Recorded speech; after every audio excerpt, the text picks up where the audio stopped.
সংক্ষিপ্ত পরিসরে কিছু কথা বলবো। আসলে এখানে আলোচনা করার জন্য প্রস্তুতি নিয়ে আসেনি বা ওই রকম মন মানসিকতাও নাই। তারপরেও প্রিয় ভাইরা ধরলেন যে হুজুর আপনাকে কিছু কথা বলা লাগবে। আসলে আমরা প্রত্যেকটা দিন মাহফিল করে করে ক্লান্ত হয়ে গেছি, চাইছিলাম একটু ফাঁকা থাকবো, তাও হলো না। তো আল্লাহ পাক রব্বুল আলামিন যেন কিছু কথা আপনাদের হেদায়েতের জন্য আমাকে আমার এই কণ্ঠ দিয়ে যেন বের করে দেয়, বলেন আমিন। আমার ভাইরা, আল্লাহ পাক রব্বুল আলামিন মানুষকে সৃষ্টি করেছেন, তার একটা কারণ আছে। আল্লাহ পাক রব্বুল আলামিন মানুষকে দুনিয়ার ভিতর পাঠানোরও একটা কারণ আছে।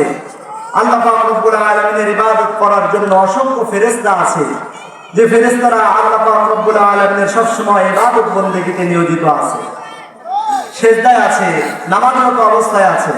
হাজার হাজার ফেরেশতা আল্লাহ পাক রব্বুল আলামিন তৈরি করেছেন।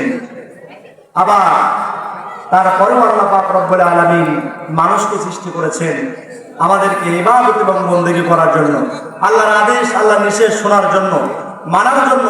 কিন্তু আজকে মানুষ আমরা এতটা বেপরোয়া, আজকে আমরা মানুষ এতটা বিবেকহীন মানুষ, যারা আল্লাহ পাক রব্বুল আলামিন এত করে বলার পরে, বোঝানোর পরে, তারপরও আজকে আমরা আল্লাহর আদেশ মানি না, আল্লাহর নিষেধ মানি না। আজকে শুধুমাত্র আমরা মন গড়া কথা, মন গড়া আদেশ, মন গড়া কাজে আজকে আমরা নিয়োজিত আছি। কথা কান ভাই, ঠিক কিনা? যতদিন পর্যন্ত আপনি আল্লাহর আদেশগুলোকে ফলো না করবেন, যতদিন পর্যন্ত আপনি আল্লাহর নিষেধগুলোকে ফলো না করবেন, ততদিন পর্যন্ত আপনার জীবনে কখনো সফলতা অর্জন সম্ভব হবে না। এই জন্য আল্লাহর আদেশ আপনার মানা লাগবে। আর আল্লাহ আদেশ দিচ্ছেন, ইয়া আইয়ুহাল্লাযীনা আমানু কুতিবা আলাইকুমুস সিয়াম। আল্লাহ পাক রব্বুল আলামিন জানাচ্ছেন, বান্দা, শাবান মাস পরে যে একটা মাস আছে, যে মাসের নাম রমজান, গোটা 11টা মাসের ভিতরে শ্রেষ্ঠতম একটি মাস আমি আল্লাহ পাক রব্বুল আলামিন তোমাদেরকে দান করেছি। এই মাসটা তোমরা ইবাদত বন্দেগী দিয়ে এই মাসের হকটা তোমরা আদায় করো। আদেশ হচ্ছে আমার আল্লাহ পাক রব্বুল আলামিন। আমরা যেভাবে একটা বছর পরে কুরবানির ঈদের সময় যেভাবে আমরা আমাদের শরীর যেগুলো আছে, আমরা যেগুলো বডি ব্যবহার করি, এই জিনিসগুলো কি করি? আগুনে পোড়ায়া পিটায়া ধান দিয়া চকচকা করি কুরবানির জন্য, জবাই করার জন্য। তাছাড়া কুরবানির জন্য কিন্তু কাটবে না। তো আল্লাহ পাক রব্বুল আলামিন 11টা মাস পরে একটি মাস আল্লাহ আমাদেরকে দিয়েছেন, যে মাসে আমাদের ঈমানটাকে শান দেওয়ার জন্য, ঈমানটাকে তরুতাজা করার জন্য, ঈমানটাকে মজবুত করার জন্য আল্লাহ পাক রব্বুল আলামিন আমাদেরকে একটা মাস দিয়েছেন। দেখবেন যে মাস আল্লাহ পাক রব্বুল আলামিন আমাদেরকে দিয়েছেন ঈমানটাকে তাজা করার জন্য, ঈমানটাকে মজবুত করার জন্য, এই মাসেও কত নাস্তিক, কত মুরতাদ, কত ইসলাম রূপী, মুসলমান রূপী মানুষেরা এই মাসটার হক পরিপূর্ণভাবে পালন করতে পারবে না। কেমন আছে না? না, আমার আপনার গ্রামে অহরহ যুবক ভাইরা আছে, অহরহ মানুষ আছে যারা রমজান মাসে সিয়াম পালন করে না, তারাবি করে না, সেহরি খায় না। অন্যথায় তারা শুধুমাত্র ইহুদি, খ্রিস্টান আর কাফেরদের মতন তারা ঘোরাফেরা করতেছে, দুনিয়ার দিনটাকে আনন্দময় ভাবে উপভোগ করতেছে। কিন্তু আল্লাহ পাক রব্বুল আলামিন জানাচ্ছেন, বান্দা, এই দুনিয়ার দিন তোমাদের জন্য শেষ নয়, আরো একটা দিন আছে। এই দুনিয়াতে সুখ খাচ্ছ খাও, এই দুনিয়াতে আনন্দ করতেছো করো, এই দুনিয়াটাকে রং তামাশার মঞ্চ মনে করতেছো করো। দুনিয়ার সুখ তোমাকে দিয়ে দিলাম, তোমার জন্য আখিরাতের সুখের দরজা চিরতরে আমি আল্লাহ পাক রব্বুল আলামিন বন্ধ করে দিলাম। তার মানে দুনিয়াতে যারা আমরা সুখ উপভোগ করতেছি করি, কিন্তু আখিরাতের ময়দানে ওই সুখ কিন্তু আমরা পাবো না। দিনদার মুসলমান ভাইরা, আল্লাহ পাক রব্বুল আলামিন আমাদেরকে আজকে ঘোষণা দিচ্ছেন, আদেশ দিচ্ছেন, ইয়া আইয়ুহাল্লাযীনা আমানু কুতিবা আলাইকুমুস সিয়াম।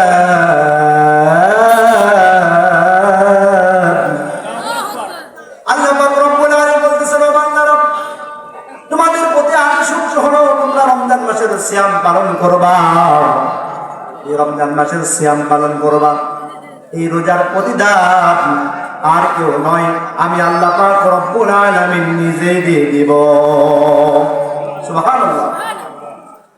তাহলে বাকি 11টা মাস পরে একটা মাস পাইলাম, যে মাসে আমার আপনার ঈমানটা ইমানটাকে শান দেওয়া লাগবে, মজবুত করা লাগবে। কিন্তু আমরা এই মাসের হক পরিপূর্ণভাবে আদায় করতে পারি না। আজকে আমার দেশের কত যুবক গোলাবান আছে, আমার দেশের কত বাবাজিরা আছে, কত ইয়াং যুবক ভাইরা আছে, এই রমজান মাস পাওয়ার পরেও তারা এই রমজান মাসের হক সঠিকভাবে আদায় করতে পারে না।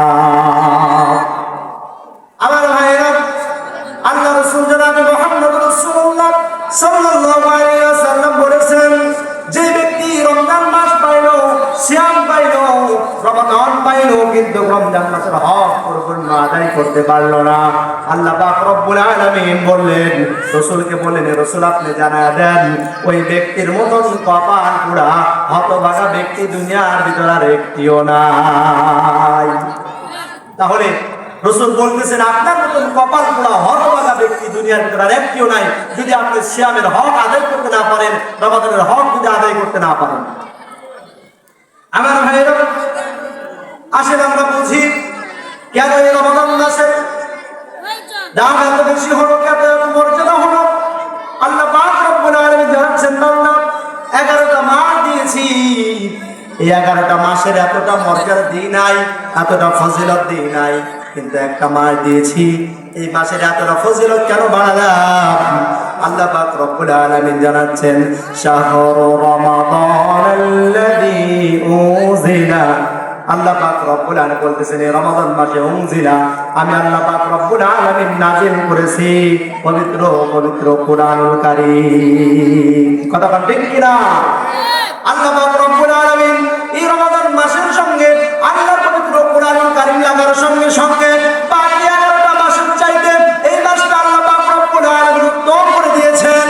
ও মুসলমান বুঝেন, আমরা যদি ওই একটা মাস, এই মাস রমাদান মাস, ওই মাসের সঙ্গে কোরআনটা লাগার কারণে মাসটা এত সম্মানিত হলো, এত মর্যাদাবান হলো, যে কোরআনের কারণে বাকি 11টা মাসের চাইতে একটা মাসকে আল্লাহ উন্নতি করলো, আল্লাহ পাক রব্বুল আলামিন সম্মান দান করলো।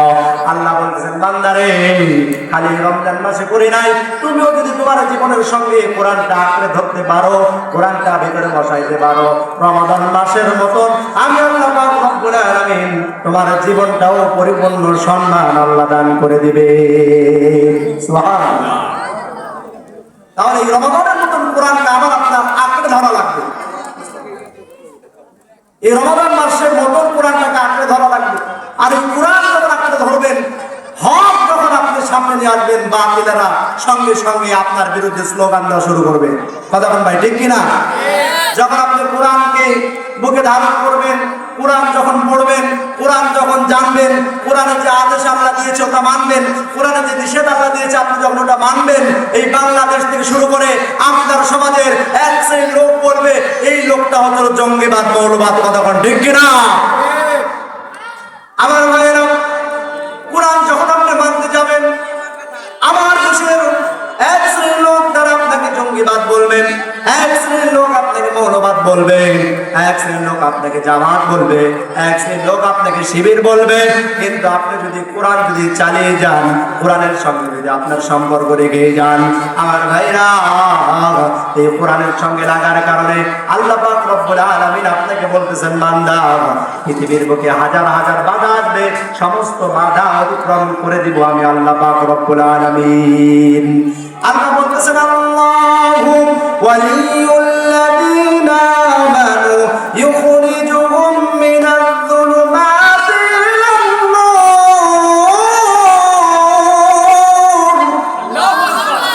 আল্লাহ পাক রব্বুল আলামিন বলতেছেন, বান্দা আল্লাহু ওয়ালিয়ুল্লাযীনা আমানু ইউখরিজুহুম মিনায-যুলুমাতি ইলান-নূর। বান্দা তুমি যখন ওয়ালিয়ুল্লাযীনা আমানু ঈমান আনবা, কোরআনটাকে যখন মুখে আঁকড়ে ধরবা, আমি আল্লাহ পাক রব্বুল আলামিন ওয়ালিউল্লাযিনা আমানু সঙ্গে সঙ্গে তোমার অভিভাবক হয়ে যাব। আর আমার আপনার অভিভাবক যখন আল্লাহ পাক রব্বুল আলামিন হবেন, পৃথিবীর সমস্ত মানুষ আমাকে আপনাকে বাধা দিল, আল্লাহ পাক রব্বুল আলামিন আমাদেরকে বাধা থেকে উতরায়া দেবেন। কথা কোন ঠিক কিনা? পৃথিবীর সকল লোক যদি আমার বিপক্ষে থাকে, আর আমার আল্লাহ যদি আমার পক্ষে থাকে, পৃথিবীর কোনো শক্তি নাই আমাকে পিছন থেকে টেনে ধরার। কথা কোন ঠিক কিনা? এই জন্য কোরআনটা বুকে আঁকড়ে ধরেছেন, কোরআনটা পড়তেছেন, কোরআনটা জানতেছেন, বলতেছেন এই বান্দাজি আপনাকে যখন রাসূলের বিরুদ্ধে কেউ কথা বললে আপনি যখন আঙ্গুল তুলতেছেন, এমন অবস্থায় এক লোক বলতেছে, ভাই এই লোক কেন আঙ্গুল তোলে, কেন এই লোক মিছিল করে, এই লোক তো জামাত শিবির করে, এই লোক তো জামাত ইসলাম করে, এ তো জঙ্গিবাদ বলে কিনা ভাই? আমার রাসূলের চরিত্র নিয়ে কথা বলে আর আমার বাংলার জমিনে রাসূলের উপমায় আমাদেরকে দাঁড়াতে দিবে না, এমন লোক আছে কি নাই? আল্লাহ পাক রব্বুল আলামিনের বিরোধিতা করে, নামাজের বিরোধিতা করে, যাকাতের বিরোধিতা করে। আজকে আমার দেশের কত মা বোনেরা বেপরোয়াভাবে চলাফেরা করে। আমরা যখন ওই পক্ষে কথা বলতে যাই, ওইগুলা যখন বিরোধিতা করতে যাই, সঙ্গে সঙ্গে এক শ্রেণীর লোক আছে তারা আমাদেরকে বাধা দেয়। বাধা দেয় না ভাই? কিন্তু আপনাকে তো সম্মানিত হওয়াই লাগবে। আল্লাহ বলতেছে রমজানের মধ্যে সম্মানিত হলে কোরআনকে আগে আগলে রাখা লাগবে, কোরআনটাকে বুকে জড়ানো করা লাগবে। আমার ভাইরা আজকে আপনাকে স্পষ্ট ভাষায় শুনিয়ে যাচ্ছি, যারা আজকে কোরআনের বাধা দিবে, ইসলামকে আজকে বাধা দিবে, আল্লাহ বলতেছেন ওয়ালাকাদ দারানা লিজাহান্নামা কাসীরাম মিনাল জিন্নি ওয়াল ইনস লাহুম কুলুবুন লা ইয়াফকাহুনা বিহা ওয়ালাহুম আ'য়ুনুন লা ইবসিরুনা বিহা ওয়ালাহুম আযানুন লা ইয়াসমাউনা বিহা উলাইকা